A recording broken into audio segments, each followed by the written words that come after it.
Hello everyone. तो आज हम नया टॉपिक शुरू कर रहे हैं जिसका नाम है इलेक्ट्रिसिटी। क्लास 10th फिजिक्स का ये तीसरा चैप्टर है इलेक्ट्रिसिटी।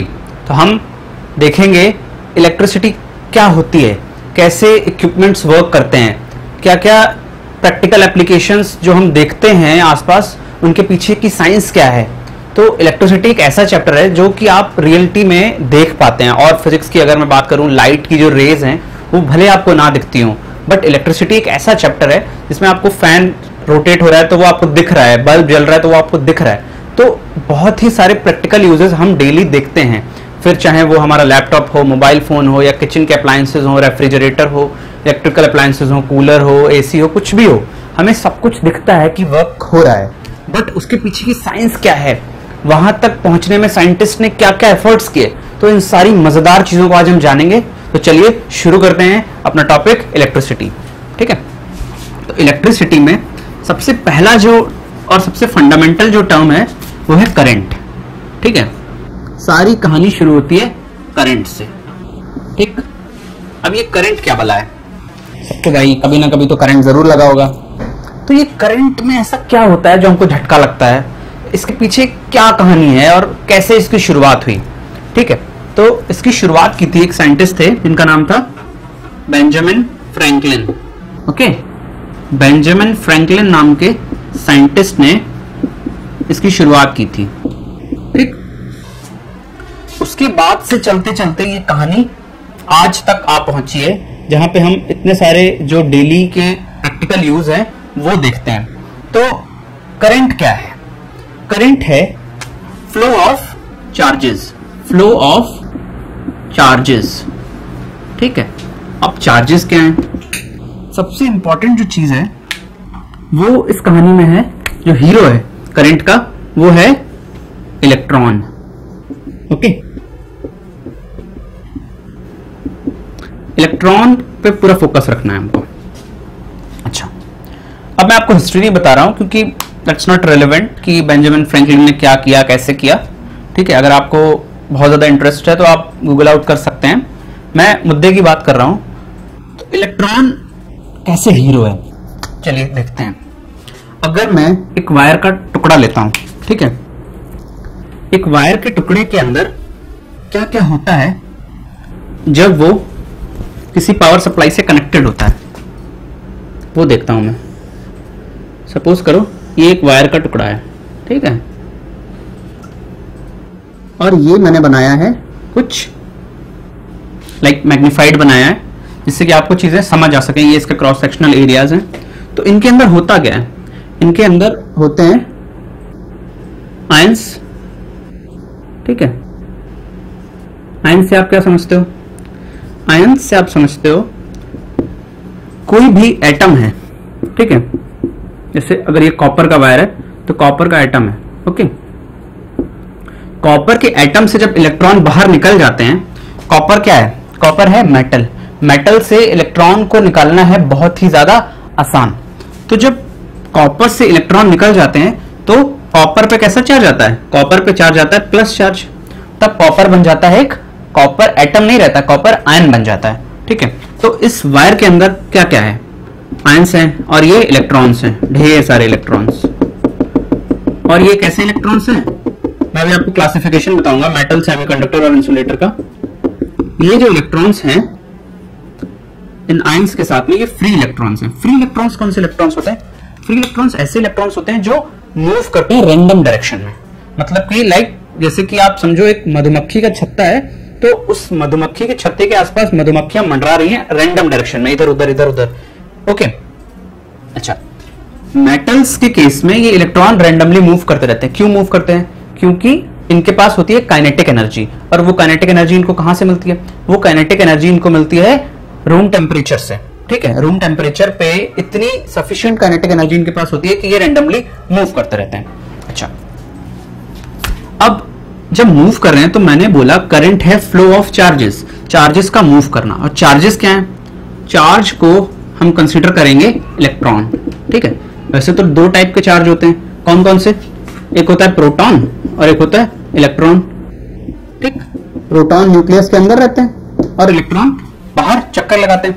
तो इलेक्ट्रॉन को कंसीडर करना है चार्जेस, इलेक्ट्रॉन है यहां पे, वो चार्ज की तरफ फ्लो कर रहे हैं, तो करंट होता है फ्लो ऑफ चार्जेस। अब आप एक कोई वायर का टुकड़ा ले लो ऐसे ही, ठीक है, और उसको पावर सप्लाई से कनेक्ट मत करो, बोर्ड से कनेक्ट मत करो उसके दोनों टर्मिनल्स को, आप ऐसे ही ले लो उसको, तो उसके अंदर ढेर सारे इलेक्ट्रॉन्स मोशन कर रहे होंगे।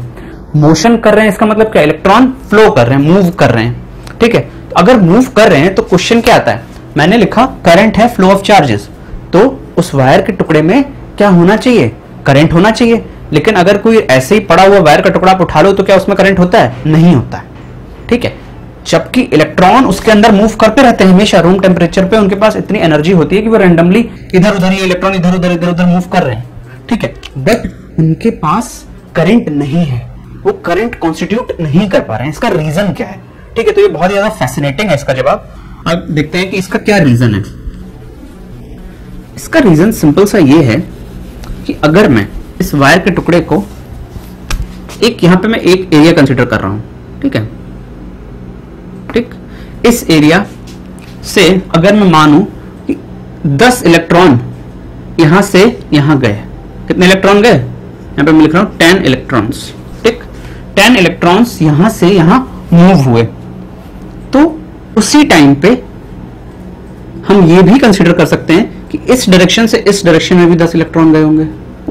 कहने का मतलब क्या है कि अगर हम कोई पर्टिकुलर एरिया कंसीडर करें तो उस पर्टिकुलर एरिया में नेट फ्लो ऑफ चार्जेस क्या होगा, zero. Net flow of charges का मतलब क्या है, net flow of charges, net flow of charges मतलब एक पर्टिकुलर एरिया से कितने इलेक्ट्रॉन ट्रांसफर हुए, तो अगर 10 उधर गए 10 इधर आ गए तो नेट इलेक्ट्रॉन कितने गए, जीरो गए। इसलिए कभी भी एक वायर में करंट कॉन्स्टिट्यूट नहीं हो पाती जब तक उसको पावर सप्लाई से कनेक्ट ना करें, ठीक है। ये पावर सप्लाई क्या है, इसके पीछे की कहानी क्या है, सारी कहानी हम जानेंगे बहुत ही मजेदार अंदाज में, ठीक है। तो नेट फ्लो ऑफ चार्जेस क्या हो गया, जीरो हो गया, इस वजह से कोई भी करंट कॉन्स्टिट्यूट नहीं हुई, ठीक। अब करंट की डेफिनेशन को मैं करता हूं थोड़ा सा मॉडिफाई, करंट की डेफिनेशन को थोड़ा सा मॉडिफाई करने की जरूरत है। वो डेफिनेशन क्या है, इसके आगे लगा दो word net, net flow of charges. Current क्या है, net flow of charges per unit time, ठीक। एनसीईआरटी का आप पहला पेज खोलोगे तो उसमें डेफिनेशन लिखी हुई है, it's the flow of charges per unit area पर यूनिट टाइम। कहने का मतलब क्या है कि किसी पर्टिकुलर एरिया से कितने इलेक्ट्रॉन ट्रांसफर हुए किसी पर्टिकुलर टाइम में, उसको हम करंट बोलते हैं। अच्छा, अब देखो वोल्टेज क्या है, पोटेंशियल डिफरेंस क्या है, ये सब बहुत ही ज्यादा कॉमन टर्म्स हैं। पोटेंशियल डिफरेंस तो आप डेली लाइफ में यूज नहीं करते हो, आप डेली लाइफ में यूज करते हो वोल्टेज। ये वोल्टेज है क्या, इसके पीछे क्या साइंस है, वो जानना बहुत जरूरी है। अगर आपको वो समझ में आ गया तो ये चैप्टर आपके लिए कुछ भी नहीं है, बहुत ही ज्यादा आसान है और वोल्टेज को समझना बहुत ही ज्यादा इंटरेस्टिंग है। ओके, तो आप देखते हैं हम कि अगर मैं इस वायर को कनेक्ट कर दूं एक बैटरी से, एक सेल से, ठीक, ये सेल है, ये सेल का सिंबल होता है, अभी मैं आपको सारे सिंबल्स इन डिटेल समझाऊंगा। ये एक सेल है, ठीक,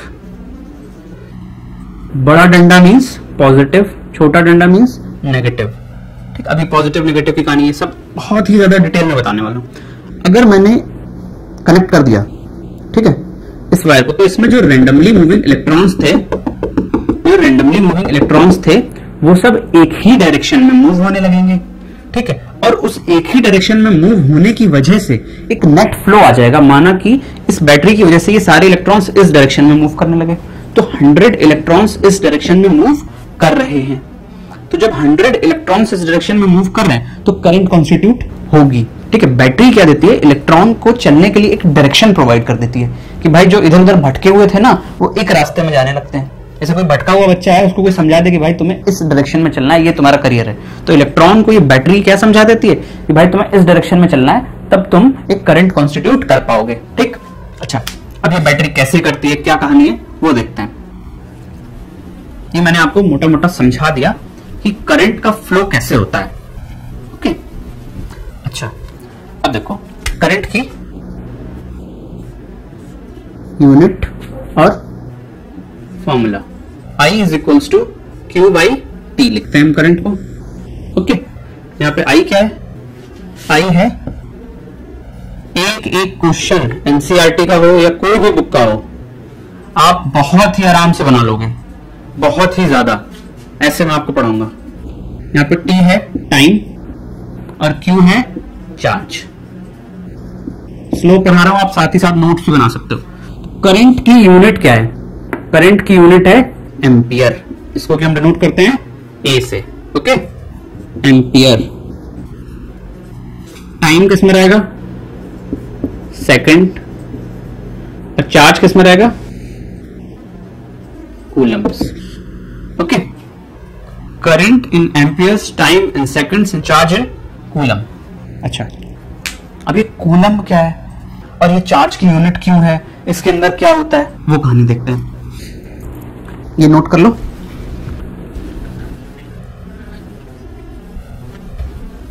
तो चार्ज की डेफिनेशन क्या होगी? चार्ज की नहीं, करंट की डेफिनेशन क्या होगी? Flow of charges per unit time. Okay, I is equal to, जब भी पर यूनिट आती है बात, तो हमें क्या करना है? उस क्वांटिटी से डिवाइड करना है।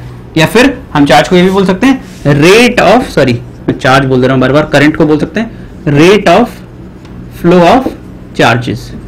जब भी हम किसी चीज के रेट की बात करेंगे, वहां पे हम उसको टाइम से जरूर डिवाइड करेंगे। यहाँ पे रेट ऑफ फ्लो किसका है? चार्जेस का, तो चार्जेस बाई टाइम। ठीक, अगर मैं 1 एम्पियर करंट की बात करूं, 1 एम्पियर करंट कब होता है?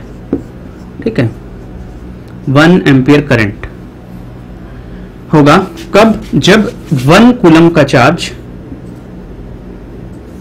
1 सेकंड के लिए फ्लो करेगा।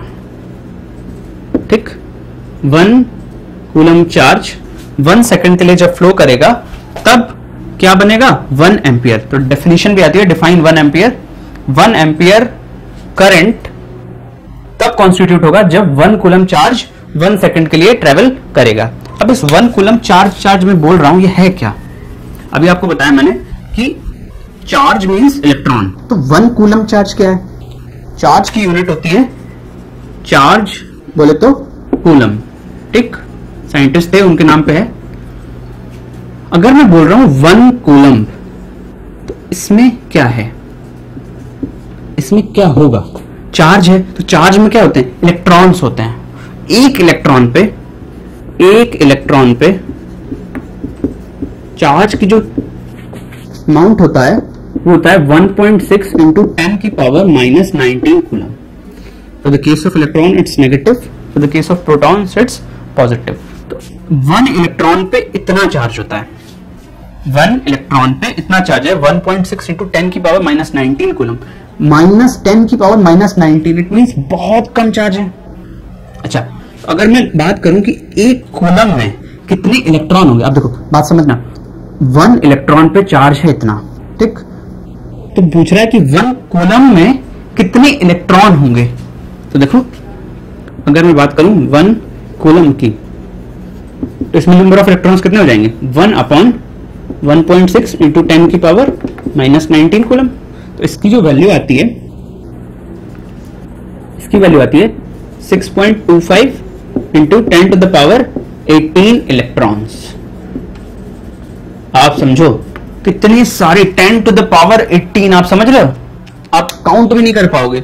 मतलब जब मैं बोलता हूं कि 1 कूलम चार्ज फ्लो हो रहा है, तो 1 कूलम चार्ज जब फ्लो होता है तो उसमें 10 to the power 18 electrons move करते हैं। इट मींस बहुत सारे इलेक्ट्रॉन्स मूव करते हैं। I hope this is clear to you कि 1 कूलम क्या है, एक इलेक्ट्रॉन पे कितना चार्ज होता है। ठीक है, अच्छा, अब बात आती है कि चार्जेस मूव कैसे होते हैं। इलेक्ट्रॉन्स मूव कब होते हैं? बैटरी लगाने से क्या होता है, वोल्टेज क्या है, पोटेंशियल डिफरेंस क्या है। तो इस सब कहानी को अब हम देखते हैं। तो अब हम देखते हैं पोटेंशियल डिफरेंस के बारे में। ठीक है, तो पोटेंशियल डिफरेंस को समझने के लिए मैं क्या कर रहा हूं, 2 पानी की टंकियां ले रहा हूं। ठीक है, 2 पानी की टंकी ले रहा हूं। होप आपको इससे ज्यादा क्लियर हो।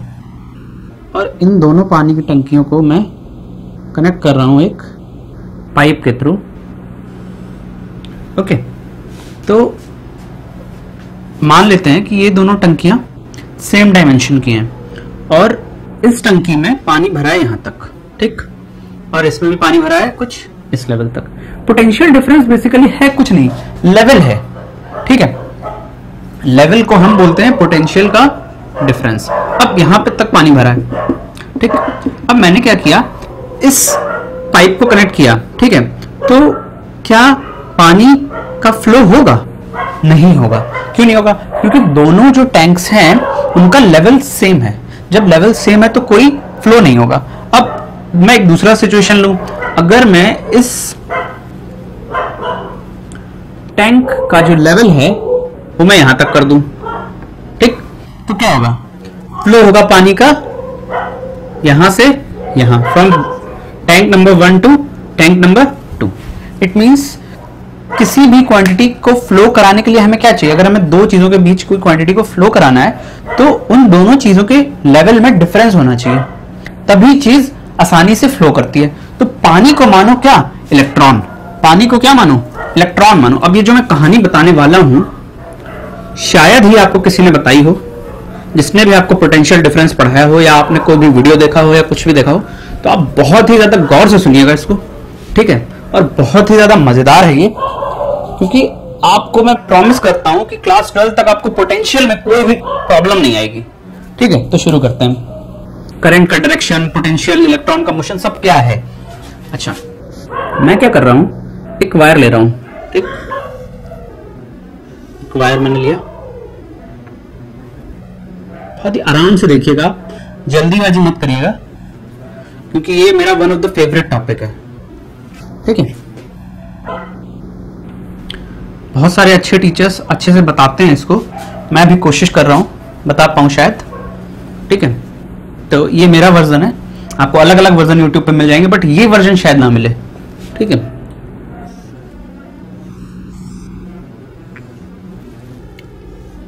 पॉजिटिव क्या होता है, नेगेटिव क्या होता है, हायर पोटेंशियल क्या होता है, लोअर पोटेंशियल क्या होता है। ये वायर कनेक्टेड है इन दो बॉक्सेस से, ये बॉक्स नंबर 1 है और ये बॉक्स नंबर 2 है, ठीक। यहां पे कुछ इलेक्ट्रॉन भरे हैं। क्या भरा है? इलेक्ट्रॉन भरे हुए हैं, और यहां पे भी कुछ इलेक्ट्रॉन भरे हैं। जाहिर सी बात है, देखने में लग रहा है कि यहां पे जो इलेक्ट्रॉन हैं वो ज्यादा हैं और यहां पे इलेक्ट्रॉन कम हैं। अब मुझे बताओ, इलेक्ट्रॉन कहां से कहां जाएंगे? इलेक्ट्रॉन जाएंगे बॉक्स नंबर 1 से इस वायर में बॉक्स नंबर 2 तक, ठीक। इलेक्ट्रॉन का मोशन होगा कुछ ऐसे, इलेक्ट्रॉन मोशन। क्यों इलेक्ट्रॉन का मोशन बॉक्स नंबर 1 से बॉक्स नंबर 2 में होगा? जो भी मैंने आपको पानी के टैंक वाली स्टोरी बताई कि पानी कहां से कहां फ्लो करता है, जहां से पानी ज्यादा है वहां से कम की तरफ। तो यहां इलेक्ट्रॉन ज्यादा है, इलेक्ट्रॉन अपनी हायर कंसंट्रेशन से लोअर कंसंट्रेशन पे मूव करेंगे, ठीक है। अच्छा, ठीक, ये कहानी हो गई। अब यहां पे पोटेंशियल डिफरेंस को मैं कैसे रिलेट करूंगा?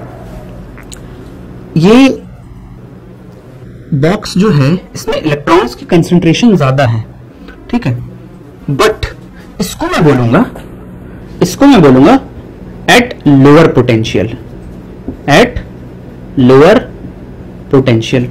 और इस बॉक्स में इलेक्ट्रॉन की कंसंट्रेशन ज्यादा है तो मैं इसको बोलूंगा हायर पोटेंशियल। सर आप तो उल्टा लिख रहे हो, नहीं उल्टा नहीं लिख रहा हूं, समझो। यहां इलेक्ट्रॉन ज्यादा तो ये होना चाहिए एट हाई पोटेंशियल, और यहां इलेक्ट्रॉन कम तो ये होना चाहिए लो पोटेंशियल। बट स्टोरी है कैसे? स्टोरी कुछ इस तरह से है, और ये मेरी बनाई हुई कहानी नहीं है, रियलिटी यही है। चार्जेस के मोशन की पोटेंशियल के डिफरेंस को समझने की रियल स्टोरी यही है, ठीक है। ये लोअर पोटेंशियल पे है। लोअर पोटेंशियल पे मैं इसको क्यों बोल रहा हूं? क्योंकि इलेक्ट्रॉन में कैसा चार्ज होता है? इलेक्ट्रॉन में होता है बेटा नेगेटिव चार्ज, ठीक। अगर यहां पे मान लो 50 इलेक्ट्रॉन है, अगर यहां पे 50 इलेक्ट्रॉन है तो क्या मैं ये कह सकता हूं कि -50 का नेगेटिव चार्ज है यहां पे, और यहां पे अगर 20 इलेक्ट्रॉन है तो यहां पे मान लो कि -20 का नेगेटिव चार्ज है, ठीक। अच्छा, तो समझते हम कुछ इस तरह से हैं, अगर माइनस में पोटेंशियल ज्यादा है तो मैं उसको बोलता हूं लोअर पोटेंशियल। क्यों लोअर पोटेंशियल बोलता हूं? क्योंकि यहां पे नेगेटिव पोटेंशियल ज्यादा है। नेगेटिव में पोटेंशियल इसलिए ज्यादा है क्योंकि इलेक्ट्रॉन्स ज्यादा हैं, इलेक्ट्रॉन्स ज्यादा हैं, इसलिए ये नेगेटिव टर्मिनल कहलाता है। लोअर पोटेंशियल का मतलब ये जो बॉक्सेस है ना बेटा, ये कुछ नहीं है। ये जो बैटरी मैंने बनाई थी ना अभी, बैटरी के डंडे, ये पॉजिटिव वाला डंडा, ये नेगेटिव वाला डंडा। तो जो लोअर पोटेंशियल है ना, जहां पे इलेक्ट्रॉन ज्यादा है, उसको मैं लोअर पोटेंशियल बोलता हूं। क्यों? क्योंकि यहां पे नेगेटिव चार्ज ज्यादा है, इसलिए ये होता है नेगेटिव टर्मिनल। ठीक है। और क्योंकि यहां पे इलेक्ट्रॉन्स की संख्या कम है, ये अच्छा, अगर मैं आपसे पूछता हूं -50 और -20, इन दोनों में पॉजिटिव कौन है? ज्यादा नेगेटिव कौन है? ज्यादा नेगेटिव है ये, कम नेगेटिव है ये। तो अगर ये ज्यादा नेगेटिव है तो इसके कंपैरिजन में इसको मैं पॉजिटिव मान सकता हूं ना। -50 के कंपैरिजन में -20 को मैं पॉजिटिव मान सकता हूं ना। तो इसलिए मैं इसको बोलता हूं एट हायर पोटेंशियल, या फिर इसको मैं बोलता हूं पॉजिटिव टर्मिनल। ठीक, अब समझो, इतनी कहानी हो गई। अब करंट की डायरेक्शन क्या होती है? ये तो हो गई इलेक्ट्रॉन की डायरेक्शन। ठीक है, कि इलेक्ट्रॉन जो है किसी सर्किट में मूव करता है अपने लोअर पोटेंशियल से हायर पोटेंशियल की तरफ। ठीक है, अब करंट कैसे मूव करता है? करंट का जो डायरेक्शन माना जाता है, करंट का डायरेक्शन, करंट डायरेक्शन, करंट का डायरेक्शन बच्चों माना जाता है पॉजिटिव टर्मिनल से नेगेटिव टर्मिनल की तरफ, मींस हायर पोटेंशियल से लोअर पोटेंशियल की तरफ। क्यों हायर पोटेंशियल से लोअर पोटेंशियल की तरफ? क्यों? इलेक्ट्रॉन तो ऐसे चल रहे हैं, इलेक्ट्रॉन का चलना ही करंट कहलाता है। तो फिर जिस दिशा में इलेक्ट्रॉन चल रहे हैं उसी डायरेक्शन को हमको करंट का भी डायरेक्शन मान लेना चाहिए था, लेकिन नहीं, आप बोल रहे हो कि करंट का डायरेक्शन उल्टा मानो। वो इसलिए क्योंकि जब करंट के बारे में बातें शुरू हुई, जब करंट के बारे में लोगों ने जाना, उस समय तक उनको इलेक्ट्रॉन के बारे में नहीं पता था। वो एक कन्वेंशन मानते थे, इसको मैं कन्वेंशनल करंट बोलता हूं। एक कन्वेंशन मान लिया उन्होंने कि करंट अपने हायर पोटेंशियल से लोअर पोटेंशियल की तरफ जाएगा। जैसे कि कोई भी चीज अपने हाई लेवल से लो लेवल की तरफ जाती है। पानी अपने हाई लेवल से, पहाड़ से पानी ऊंचाई से नीचाई की तरफ जाता है, ऐसा नहीं कि नीचे से ऊपर की तरफ जाता है। तो कोई भी जो चीज है नेचर में, वो अपने हाई लेवल से लो लेवल की तरफ जाती है। तो हाई वाले टर्मिनल को इन्होंने पॉजिटिव टर्मिनल बोला और लो पोटेंशियल को नेगेटिव टर्मिनल बोल दिया। अब ये नेगेटिव टर्मिनल क्यों है? नेगेटिव टर्मिनल ये इसलिए क्योंकि यहाँ इलेक्ट्रॉन ज्यादा है, नेगेटिव चार्ज ज्यादा है। तो अंदर की कहानी क्या है? अंदर तो इलेक्ट्रॉन जहां ज्यादा है वहां से कम की तरफ जाते हैं, लेकिन करंट को हम मानेंगे कि इलेक्ट्रॉन की दिशा से उल्टा। इलेक्ट्रॉन की डायरेक्शन अगर ऐसे है तो करंट की डायरेक्शन को ऐसे मानना पड़ा। ठीक है, अब इसमें कोई ये कहानी ऐसे नहीं है कि मतलब ऐसा ही क्यों, वो उन्होंने एक कन्वेंशन मान लिया कि करंट को हम मानेंगे हायर पोटेंशियल से लोअर पोटेंशियल की तरफ। बट आपको क्या याद रखना है कि higher potential, higher positive terminal वो टर्मिनल होता है जहां इलेक्ट्रॉन कम होते हैं, और नेगेटिव टर्मिनल वो टर्मिनल होता है जहां इलेक्ट्रॉन ज्यादा होते हैं। ओके, तो अगर मैं आपको कहानी का जस्ट समझाऊं, ये नोट कर लो, बहुत ही ज्यादा इंपॉर्टेंट है, बहुत ही ज्यादा। आई होप आपने नोट कर लिया होगा। तो अगर मैं आपको कहानी का जस्ट समझाऊं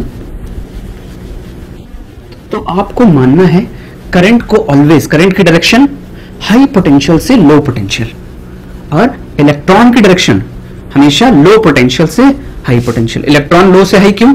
इलेक्ट्रॉन लो से हाई क्यों भाई? क्योंकि जहां लो पोटेंशियल होगा वहां इलेक्ट्रॉन ज्यादा भरे होंगे। तो अगर मैं एक वायर बनाऊं, एक सर्किट बनाता हूं मैं, ठीक, एक सर्किट है, ये एक रेजिस्टेंस लगा हुआ है। अब ये रेजिस्टेंस क्या है, अभी इस पे आएंगे, बट अभी के लिए मैंने बना दिया है बस। ठीक है, या मान लो, अभी आप रेजिस्टेंस मत समझो क्योंकि आपने नहीं देखा है। आप मानो ये एक बल्ब लगा है, ठीक है, एक बल्ब है, ये एक सेल है, ठीक, मान लो ये टॉर्च का सर्किट है।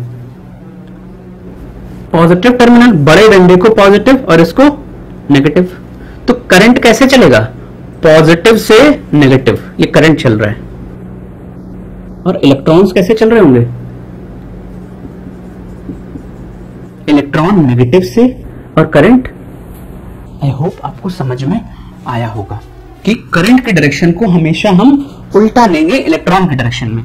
और जब साइंटिस्ट ने इसको बनाया था, करंट के कॉन्सेप्ट को समझा था, तो उन्होंने करंट की डायरेक्शन को बोल दिया था, करंट की जो डायरेक्शन होती है वो हमेशा होती है डायरेक्शन ऑफ करंट। अगर in terms of bookish language में बात करूं, direction of current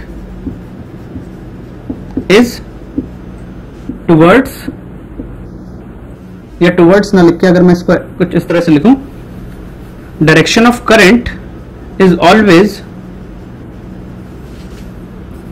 in the direction of positive charge. Positive charge, अब यहां पे कंफ्यूज नहीं होना, कंफ्यूज नहीं होना। अगर इलेक्ट्रॉन ऐसे चलता है, इलेक्ट्रॉन पे कैसा है, नेगेटिव चार्ज, मींस अगर नेगेटिव चार्ज की चीज इस दिशा में चलती है तो पॉजिटिव चार्ज जिस पे होगा वो कैसे चलेगा, वो कुछ इस तरह से चलेगा। मींस अगर नेगेटिव चार्ज इधर चल रहा है तो पॉजिटिव चार्ज इधर चलेगा। मींस पॉजिटिव चार्ज हमेशा कहां चलेगा, इलेक्ट्रॉन के उल्टा चलेगा। और करंट हमेशा कैसे चलता है, इलेक्ट्रॉन के उल्टा चलता है। तो वही बात होगी कि करंट की डायरेक्शन हमेशा पॉजिटिव चार्ज की डायरेक्शन में लेनी है। और दूसरे शब्दों में अगर मैं कहूं तो करंट की डायरेक्शन हमेशा इलेक्ट्रॉन की डायरेक्शन के उल्टी डायरेक्शन में लेनी है। तो हमें याद क्या रखना है, हमें याद रखना है करंट फ्लोज फ्रॉम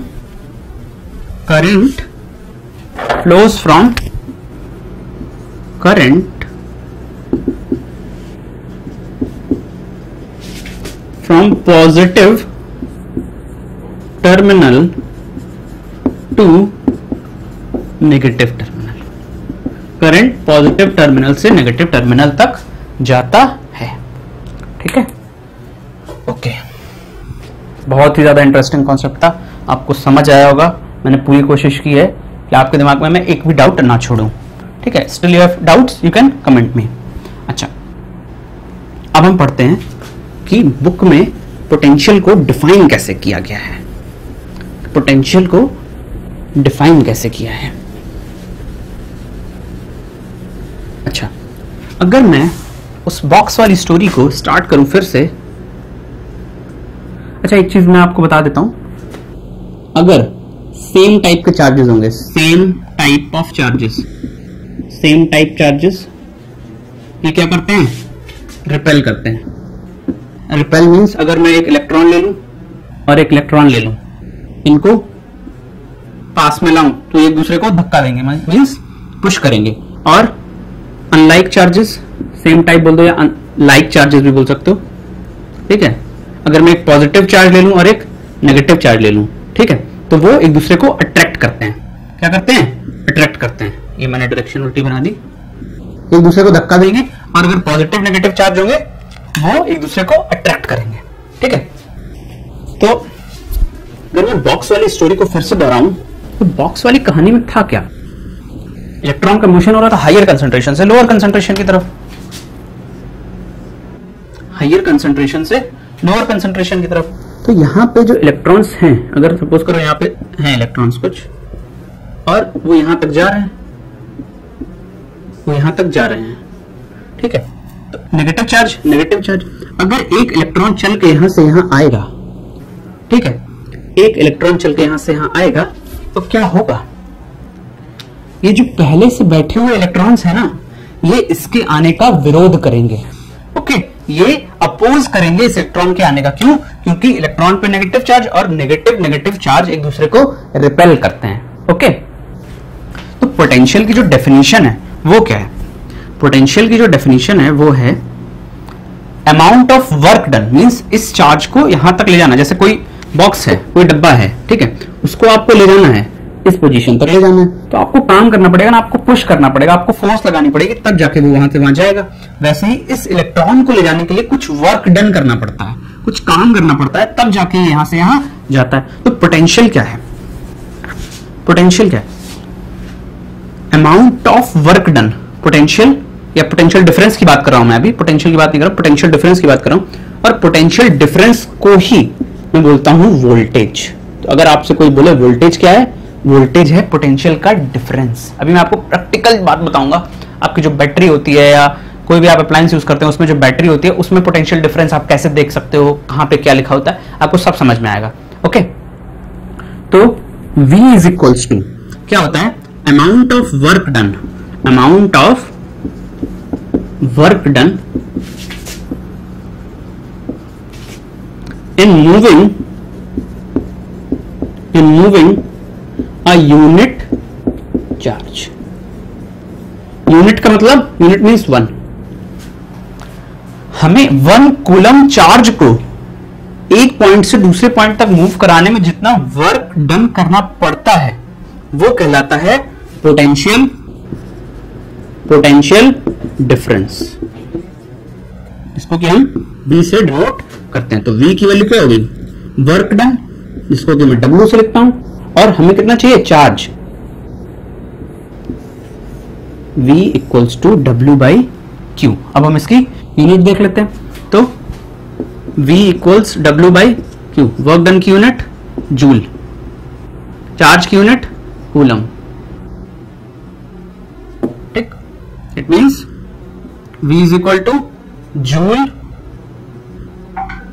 पर कूलम. ओके. या फिर पोटेंशियल डिफरेंस की जो एक SI यूनिट होती है वो होती है वोल्ट. हम उसको वोल्ट से भी डिनोट करते हैं. आई होप आपको समझ में आया होगा. अब मैं क्वेश्चन लेता हूं जिससे कि आपको पोटेंशियल डिफरेंस बहुत अच्छे समझ में आ जाएगा. एनसीईआरटी का एक क्वेश्चन है. 2 पॉइंट्स हैं. ठीक है. पॉइंट्स को मैं बॉक्स के रूप में इसलिए बना रहा हूं, इनमें इलेक्ट्रॉन हैं.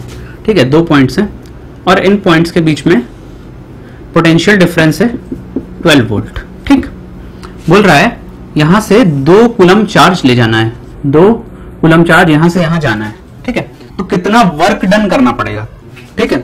अब एक बात आपके दिमाग में पिक्चर क्लियर होनी चाहिए कि 1 कूलम चार्ज में, मैंने बताया था 1 कूलम चार्ज में 6.25 इंटू 10 की पावर प्लस 18 इलेक्ट्रॉन्स होते हैं. मतलब 2 कूलम चार्ज ले जाना मीन्स इसके डबल इलेक्ट्रॉन्स होंगे. ओके. तभी हमने पढ़ा potential difference is equals to work done per unit charge. हमें वर्क डन पता करना है, कितना काम करना पड़ेगा. तो वर्क डन कितना हो जाएगा बेटा? Work done will be V into Q. Okay. तो V की वैल्यू यहाँ पे कितनी है? V की वैल्यू है 12. और कितना चार्ज ले जा रहे हैं हम? 2 कूलम ले जा रहे हैं. तो वर्क डन की वैल्यू कितनी आ गई? 24 जूल. बहुत सिंपल क्वेश्चन होते हैं. बट अगर मैं चाहता तो आपको डायरेक्टली ये भी बता सकता था कि V is equal to W by Q. और ये सब कहानी जानना जरूरी है. मीन्स फीलिंग लेके पढ़ोगे सारे फंडे हमेशा क्लियर रहेंगे. किसी भी टाइप का क्वेश्चन पढ़ पाओगे. खाली डेफिनेशन पढ़ लोगे, न्यूमेरिकल लगा लोगे तो बस उतने ही भर के रह जाओगे. थोड़ा सा टेढ़ा क्वेश्चन आया तो उड़ जाएंगे. ठीक है. तो फीलिंग के साथ पढ़ना इंपॉर्टेंट है. अच्छा, ये सब चीजें आपको समझ में आई होंगी. ठीक है. अब कुछ चीजें हैं जो मैं आपको बताना चाहता हूं. वोल्टेज को मेजर किससे करते हैं? वोल्टेज को मेजर करने के लिए जो डिवाइस यूज करते हैं उसका नाम होता है वोल्ट मीटर. क्या होता है? Volt meter. मींस 2 पॉइंट्स के बीच में अगर हमें पोटेंशियल डिफरेंस मेजर करना है तो उस डिवाइस से करते हैं हम, जिसका नाम होता है वोल्ट मीटर. ओके. और अगर हमें 2 पॉइंट्स के बीच में करंट मेजर करना है तो हम यूज करते हैं ammeter. Okay. I hope this is clear to you. Voltage measuring device है ये. ओके. ये करंट मेजरिंग डिवाइस है. इनके सिंबल क्या होते हैं? वोल्ट मीटर आपने देखा होगा आपके घर में भी. स्टेबलाइजर में V बना रहेगा और एमीटर में A बना रहेगा. ठीक है. अब समझो, बाजार से सेल खरीद के लाते हो, उस पे रिमोट के सेल हो गए या फिर घड़ी का सेल हो गया, तो रिमोट वाले सेल पे लिखी रहती है, वैल्यू लिखी रहती है कि 3.7 वोल्ट है या 5 वोल्ट है. तो वो वोल्ट क्या होता है? वो वोल्ट होता क्या है? वो वोल्ट यही पोटेंशियल का डिफरेंस होता है. और वो सेल करता क्या है? जब हम सेल डालते हैं तभी क्यों लाइट जलती है? तभी क्यों? जैसे हमारे पास कोई टॉर्च है. ठीक है. तो जब हम उसमें सेल डालते हैं तभी क्यों बल्ब जलता है? बिना सेल के क्यों नहीं जलता? मेटल तो है उसमें, कंडक्टर है, इलेक्ट्रॉन्स मूव कर रहे हैं.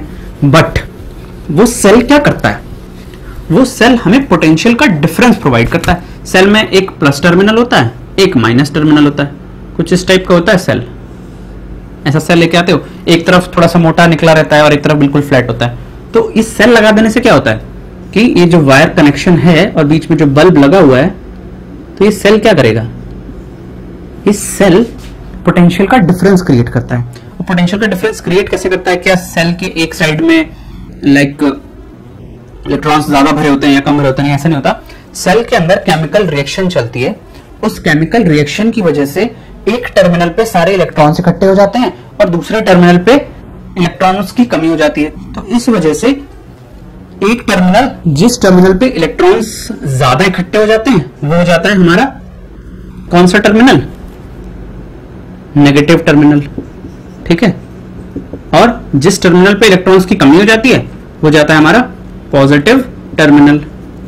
और इलेक्ट्रॉन्स कहां से कहां जाएंगे, जहां ज्यादा होंगे। इलेक्ट्रॉन्स जाते हैं नेगेटिव से पॉजिटिव की तरफ। लेकिन करंट की दिशा को हम क्या मानते हैं, करंट की डायरेक्शन हम क्या मानते हैं, हम मानते हैं कि करंट हाईयर पोटेंशियल से लोअर पोटेंशियल की तरफ चल रहा है। तो ये होता है सेल की साइंस। और सेल खराब क्यों हो जाता है, क्योंकि एक टाइम के बाद उसके अंदर जो केमिकल रिएक्शन होती है वो स्लो डाउन हो जाती है, वो धीरे धीरे धीरे धीरे उसकी लाइफ खत्म हो जाती है और रिएक्शन बंद हो जाती है। उसके बाद सेल खत्म हो जाता है और हम दूसरा सेल ले आते हैं। कुछ सेल्स कैसे होते हैं, रिचार्जेबल होते हैं, ठीक है। और बैटरी क्या है, battery is combination of cell. ढेर सारे सेल्स को जब हम सीरीज में कनेक्ट कर देते हैं, जैसे कि सेल का सिंबल क्या है, सेल का सिंबल है ये, ठीक है। अगर हम ढेर सारे सेल कनेक्ट कर दें तो इन सेल्स के कॉम्बिनेशन को मैं क्या बोलता हूं, बैटरी बोल देता हूं, ठीक है। तो आई होप आपको चीजें समझ आई हूं, क्लियर हुई हूं। आज के लेक्चर में इतना ही। तो आपने आज इन डेप्थ जाना करंट क्या है और पोटेंशियल डिफरेंस क्या है। अभी भी आपको कंफ्यूजन नहीं होगी अब इस टॉपिक में, ठीक है। तो नेक्स्ट टॉपिक में हम ओम्स लॉ देखेंगे, सर्किट डायग्राम कैसे बनाते हैं, उसका रिप्रेजेंटेशन क्या है, वो सारी चीजें देखेंगे और बहुत ही मजेदार तरीके से चीजों को कंटिन्यू रखेंगे। आई होप आपको आज का लेक्चर अच्छा लगा हो। Please like the video and subscribe our channel. Thank you.